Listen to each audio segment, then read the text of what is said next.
And when we think about employee experience, we're really thinking about putting employees at the center. Why did you join? Why do you stay?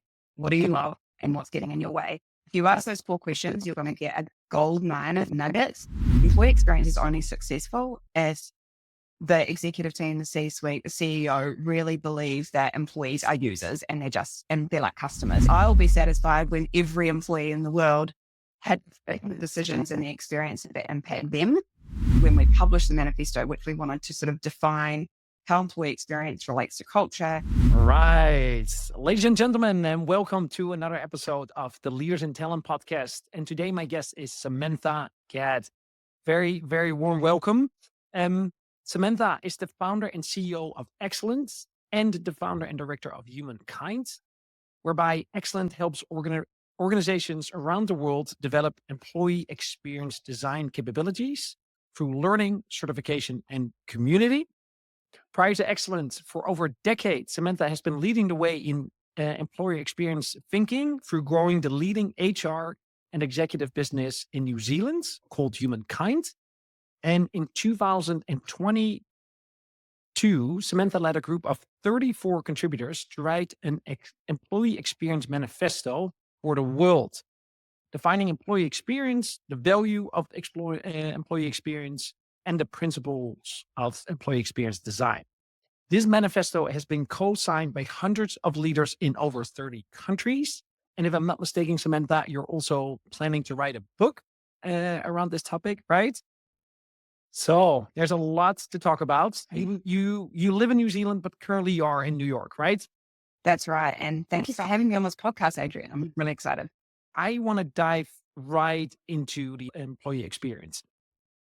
Tell me, why should we care? The reality is for organizations and leaders today that expectations of employees have changed significantly. I don't think there's any leader that would disagree with that.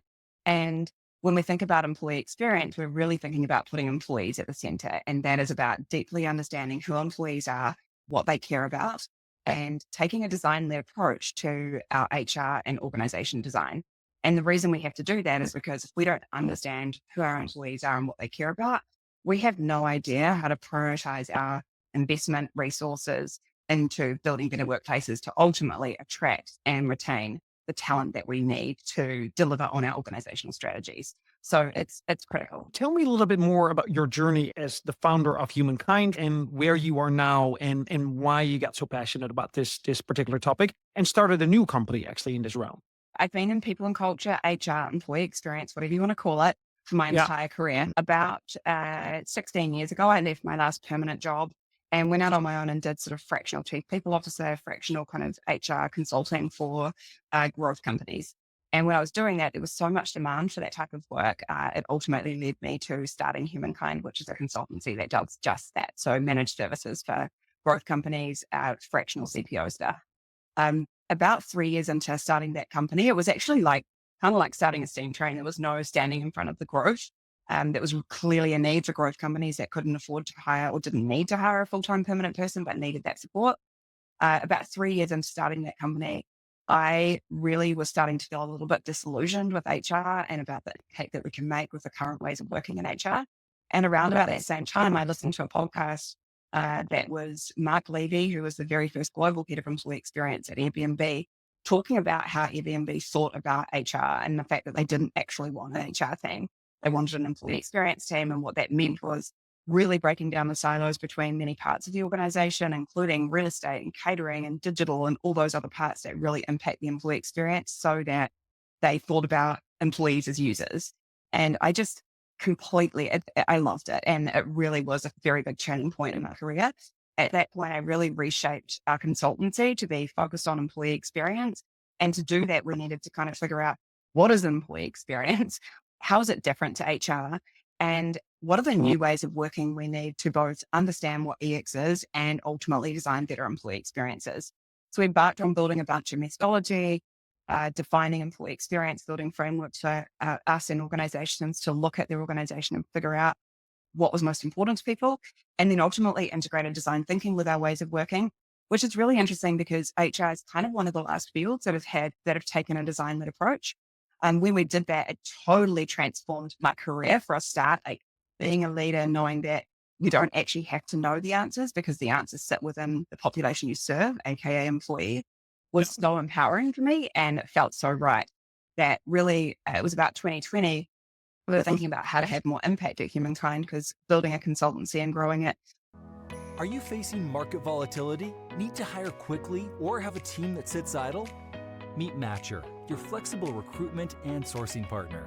Scale your recruitment capacity up or down without compromising on quality. Trusted by Booking.com, Miro, Heineken, Grammarly, and Deal, Matcher is the RPO disruptor making waves in Europe and the US. For scale-ups and corporates, Matcher covers engineering, go-to-market, and G&A roles. Visit Matcher.io to see how we can support you. That's MATCHR.io. It's a difficult business model to scale, frankly, and to have the impact that you want. And so at that point, we were like, why don't we actually start teaching other practitioners in the HR space how to take a design-led approach? So I created an online program called Employee Experience Design School, put a couple of things on LinkedIn about it, and then started getting inquiries from Costa Rica and Germany and the US. And I was like, what is going on here?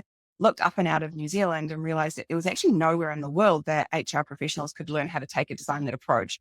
And so at that point, decided there was so much opportunity globally for teaching employee experience design that I took EX Design School out of Humankind and created Excellent, the new home for this online education. And at that point, also raised some venture capital to really start scaling out Excellent into the world. And it was really at that stage when we decided to build a global company that took us into the EX Manifesto project, which I think we'll talk about soon. But it's been really exciting to work with people in all parts of the world. We've got people learning employee experience design in different parts of Europe. We've got someone in Oman learning employee experience design, like really every part of the world where everyone's kind of understanding that human-centered organizations or design-led practices are really the only way that we can solve for the really challenging problems that organizations have today. So that was my journey into EX and into creating Humankind and Excellent. And you're still running Humankind, but day-to-day focus is on Excellent, or how do you juggle those? I'm exceptionally lucky. I have a really strong leadership team at Humankind. And actually, I replaced myself by putting a CEO in Humankind about 3 years ago. So I've actually been almost out of Humankind entirely, other than being a director and focusing on Excellent over the last couple of years. Let's make that a little bit more concrete. It sounds very logical and it sounds incredible, but how should companies think about employee experience? The challenge with it is that it's kind of everything, which is not useful because we don't really know where to start. And so how we define employee experience is it's the combined thoughts, feelings, and interactions that we have at work, which is such a broad definition. When we, with organizations, we help them to look at employee experience through 4 sort of lenses. We look at 4 types of experiences, and this brings it to becoming a little bit more real and concrete. The model that we use is called PrEP. So we look at purpose experiences, relationship experiences, enabling experiences, and performance experiences. And if you look at either an organization, a division, a team, or even an individual and find out, like, is that person or is that team or organization, is there a connection to purpose? Do people really understand how their role impacts on the bigger picture, what the organization is set out to achieve? We know employees come to work wanting purpose. They want to know who they're making a difference for and how. And so purpose experience is a key. Then relationship experiences, it's about employees having connections, both personal and professional, in the workplace. It's the relationships they have with their peers and their team, between their team and other teams. And it's also the relationships they observe.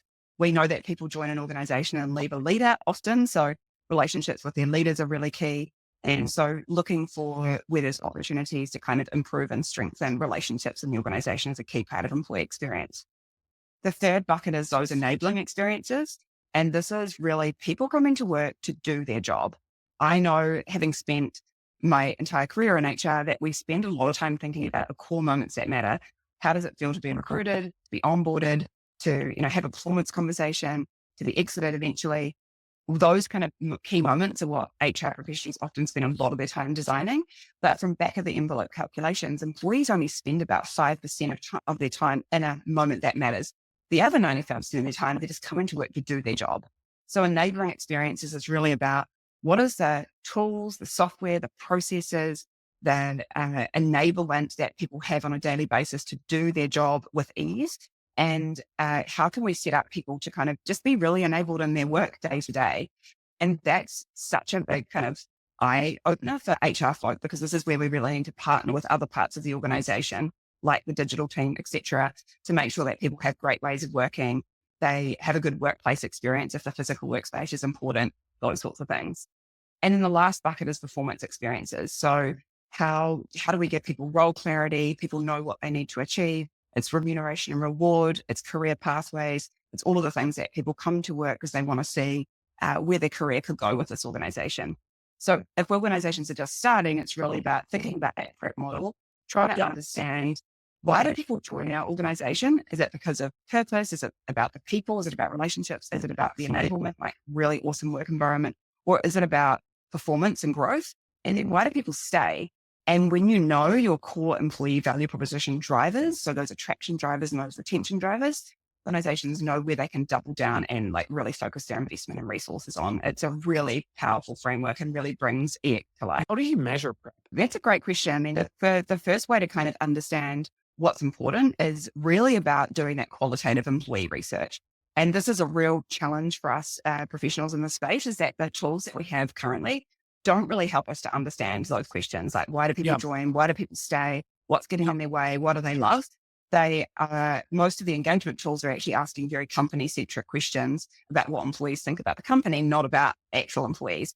So what we recommend is really having one-to-one conversations with employees to figure out the answers to those things.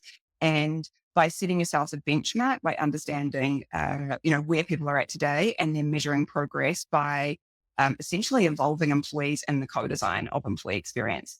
So I like to talk about how we close the gap between the promise and the reality. And I know you'll be really obsessed about this too, because when we bring new people into our organization, or in fact, everyone that's in our organizations, they're coming to it every day with a promise in their mind. That's the EVP. It's like, what is this organization going to give me in return for my efforts? The day-to-day reality is the employee experience. And our job as leaders is to close the gap between a promise and the reality. And there's only two ways to do that. One is to ensure that your EVP and your promise is actually the reality. It's not too ambitious, or it's not too aspirational. It's actually talking about the current state. And the other way to do it is to co-design experiences with employees to make sure that you close that gap and people aren't disillusioned by, I thought I was going to get this, but actually I get that. That's our job every day, is to close that gap between promise and reality. So we're not breaking promises to employees. Let's say, so this is the first time I'm speaking about employee experience, about prep, right? What advice would you give me as a founder of a fast growing RPO company of, hey, I want to do something with this? Honestly, the simplest thing you do is talk to your employees. Ask them those 4 simple questions. Why did you join? Why do you stay?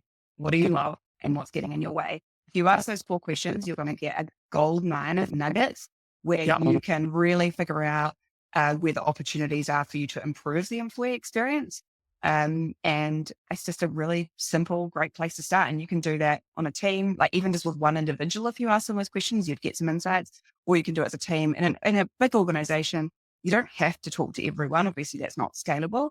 But even if you talk to a dozen people and you've got 500 or 1,000 employees, you're going to get so many nuggets as long as that dozen people are kind of representative of the people that you're serving. You've got to get some really good insights there. That's a great place to start. And is your preferred way to do this is one-on-one conversation versus sending out a survey?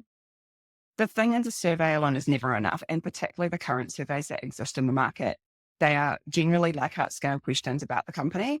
If you want to do a survey and use qualitative research, like more qual questions where you're kind of asking for free form answers, you're going to get better data.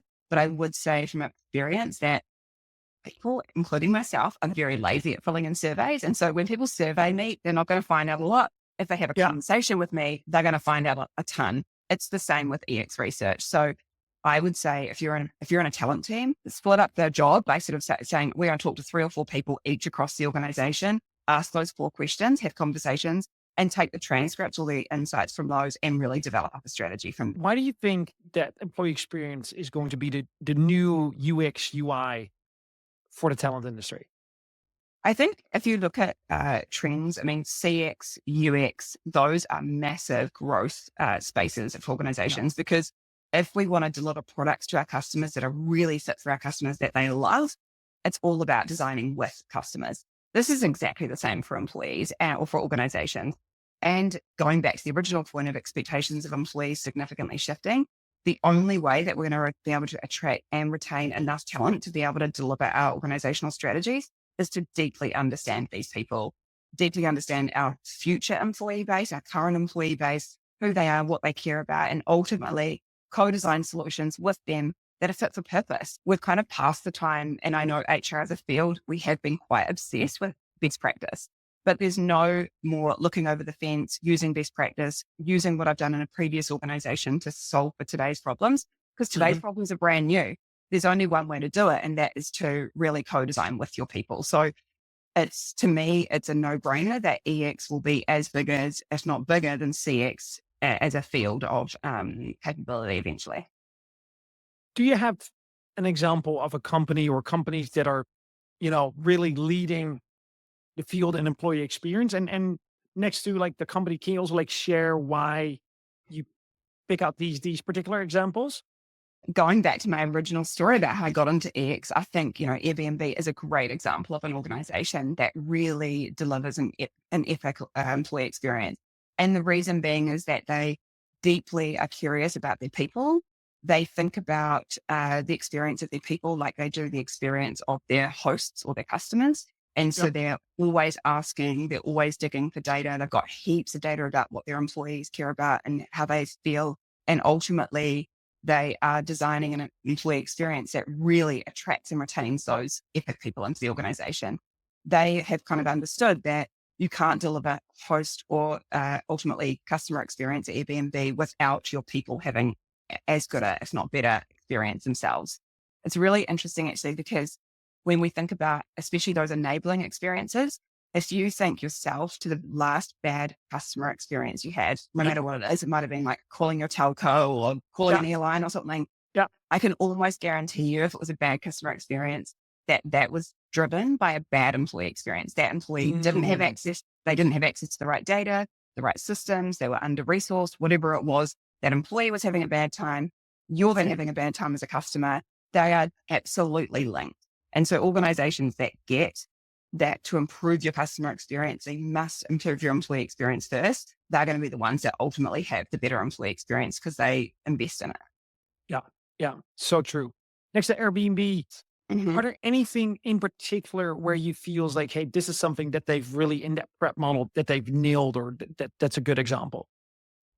I think that, and not even just using Airbnb as an example, because in my consultancy at New Zealand, we work with mostly small organizations. Market over there. Yeah. If you think about the relationship experiences piece, that's really critical. Employees are coming to work now looking for far more than a job. They're looking for community because we don't have community in any other area of our lives right now. And we've seen that since COVID, that kind of connection and belonging piece. Also, organizations having a perspective on different issues that are going out in the world. That's what they expect from community. So I think the key thing to do is really double down on those relationship experiences and making sure people feel really connected to each other, to their colleagues. They understand who people are.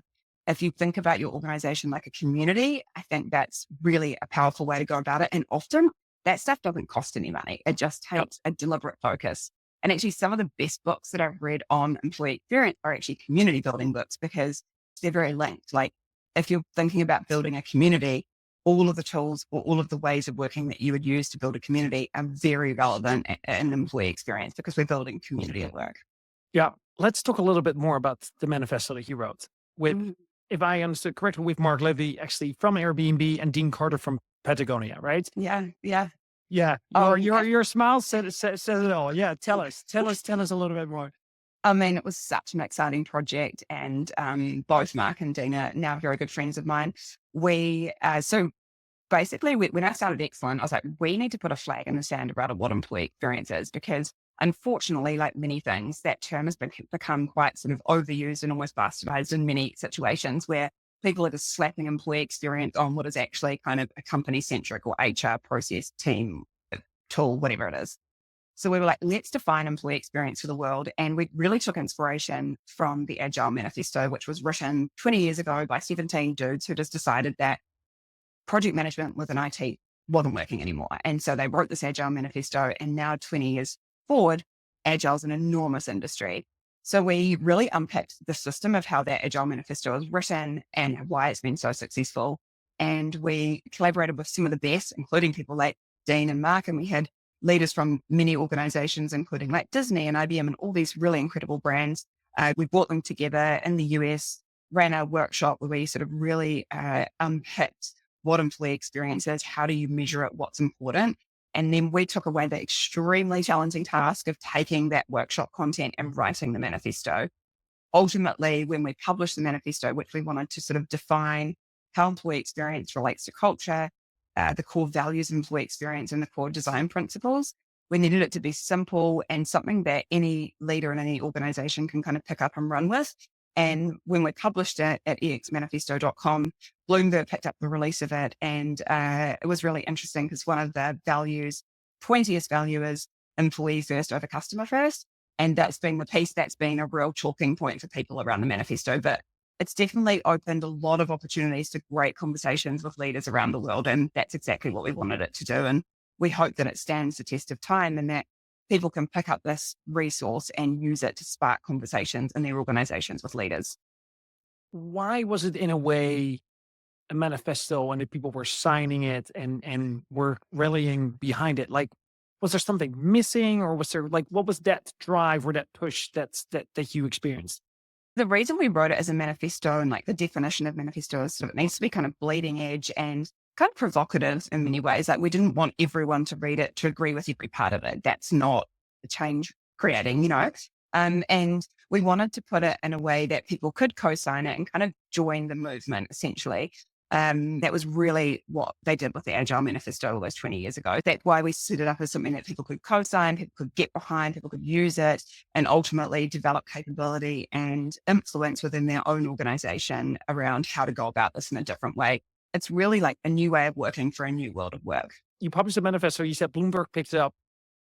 What do you see now happening with this and now the employee experience field? Like, what have you experienced in the last year or so after publishing this manifesto? I mean, it's really interesting because we're in quite a challenging economic climate. A lot of people are saying the pendulum swung, like it was very pro-employee and the pendulum swung right back to employer. The reality is with pendulums that they do swing back again. And, there's probably a little bit of maybe we did go way too employee-centric and we were just adding all these perks and benefits that weren't really making a big difference for people. What's happening now is organizations, they are really focused on kind of delivery. Organizations probably aren't investing enough in employee experience. I think it's fascinating. I think organizations might think they're going well because there's not many people leaving jobs. That's because there's not many jobs to go to. So my fear is in this current environment is that we've actually got a lot of like retained churn that just hasn't kind of happened yet. And the organizations that are still continuing to invest in employee experience and understand who their people are, what they care about, and co-design, their organizations with their people, they're ultimately going to win. I worry that there's a lot of organizations right now that aren't doing that because they think that it's not important enough to invest in, that, as soon as the climate starts to pick up and more jobs are coming available, they're going to lose a lot of people. I believe that's true across many different industries. I know that there is leaders and HR practitioners really wanting new ways of working, but they're feeling like I did, which was, I want to make a difference, but the ways that I've been taught and the ways that the organization expects me to operate as an HR practitioner simply aren't working now. I need a new toolkit, and design-led HR or employee experience design is 100% that. We have people sort of saying, oh my God, I've done EX design school. I've like got a new lease on life in terms of I'm feeling so excited about my career for the first time. I feel like I've got the tools. I need to actually make a difference in my organization. And so being able to like empower people with this new way of working and these tools and mindsets is just so rewarding for me. And we're hoping that the manifesto in our online community and education really helps HR practitioners to do what they set out to do in their careers. So Airbnb was one of the first to really, start with employee experience, talk about it. And actually, I think Mark's job title is, right? Is he head of employee experience? He was. So he's been gone from Airbnb for a while. He was the very first global head of EX at Airbnb. He's now doing advising, but yeah. So that was it. That was his title, right? many organizations don't have such a big people team. Do you feel that organizations should have a dedicated person on employee experience, or at what scale? How does this fit in into the overall people function? It's a really good question. I think the reality is with employee experience, that can't just be the responsibility of one person. So even if you're an organization with one people person, um, that's a great place to start, is have your people person learn design-led ways of working and take an approach to the organization just as the product team would. So be really curious about the users, etc. Ultimately, though, employee experience is only successful as the executive team, the C-suite, the CEO really believes that employees are users and they're like customers, and we need to be curious about them to design something that's going to work for them and give employees the experience that they'll give their customers. Often it's like one grade for the customers and another grade down here for employees. So ultimately, no matter what size organization we're talking about, we need to have executive team and leaders like buy into employee experience as a key strategy. And we need to have people with the capability and tools to take a design-led approach, which is just a new way of thinking. And there's a lot of, this was the same for me and our whole team at Humankind when we first embarked on this, is there's a lot of unlearning to do for people in the HR and talent space. There's a lot of unlearning of old ways of working that we need to do before we can become design-led practitioners. And actually that can be quite a hard process and it does take time. So investing in and taking the time to learn these new mindsets, try it out, fix new muscle, build confidence to, start with something scrappy versus the perfectionistic stuff that we're all used to. Be scrappy and iterate. All of those things take time to do. And it's just investing in that new way of working that's going to help organizations to ultimately thrive. So where does your company then come in? Do you come in as a consultancy, as an advisory? Tell me a little bit more on how you help companies that want to embark on this journey. Excellent provides the tools, platform, resources to become a certified employee experience designer. So that we have a 12-month certification program where people come in, they do a bunch of online learning. We give them the tools and confidence to put EX in action, and their organization ultimately write a case study and then become a certified designer. So that's a 12-month program that we run. And we've got people from all over the world doing that. And we also have a community where we run event programming where every month we're having a couple of awesome speakers kind of showcase like what employee experience looks like, what are the different tools and mindsets that we need. So that's what we do. It's really an education piece. Humankind does consultancy, but that's predominantly a New Zealand-based business. What about yourself? I know you've been an entrepreneur for quite some time, but what's the best employee experience you've ever experienced yourself? Oh my gosh, it's such a good question. It's been over 16 years since I wasn't. Yeah. But your own company, right? Feeling like I can really be myself, that I'm fully understood as a unique human, and also that I can plan my fast lane. So understanding where I'm really good and I feel in flow and it's in my fast lane, and being able to surround myself with people that kind of pick up things out into my fast lane, that's my best employee experience, I think. Early on in my sort of founder journey, I thought I had to do everything and I thought I had to be good at everything. And I think you realize pretty quickly that you're not. And when you're playing in lanes that aren't your fast lane, it's actually no fun. You just feel like you're not winning. Things are going slow around you. And it's just having the confidence and the right environment that enables you to kind of look at yourself and kind of go, this is who I am. This is what I'm really good at. I'm going to play in that lane and surround myself with other people. To me, that's a great employee experience. And also being obsessed with purpose. I mean, I'm very purpose driven. The reason I get out of bed every day is I really believe that every leader in an organization should treat employees as key stakeholders. We need to understand that employees have really valuable input, and we need to understand who they are and ask for that input to ultimately design the best organizations. And I'll be satisfied when every employee in the world had the decisions and the experience that impact them. Because ultimately, I want that. I want agency. That's why I'm a founder. But I also want that agency for every other employee, no matter what job, organization, or industry that they're in. Amazing. So if I want to start, I either go to you, or at least I have an interview with my employees asking, why did you join? Yeah. Why would you leave? So why do you join? Yep. Why do you stay? What do you love? And what's getting in your way? And if you ask those 4 questions, you're going to unlock a bunch of stuff. And if you want to know more about how to take that next approach and take discovery into kind of really defining the problem to solve, and then ultimately into designing better solutions. Come and check us out at excellent.io. We'd love to have a chat about design-led HR stuff. It's so game-changing. So cool. So cool. What's the best way for people to connect with you? Is it through LinkedIn?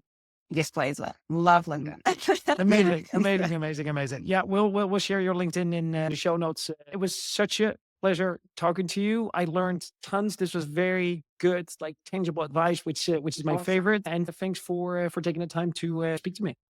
Thanks so much for having me on the podcast, Adriaan, and excited to collaborate in the future. Thank you.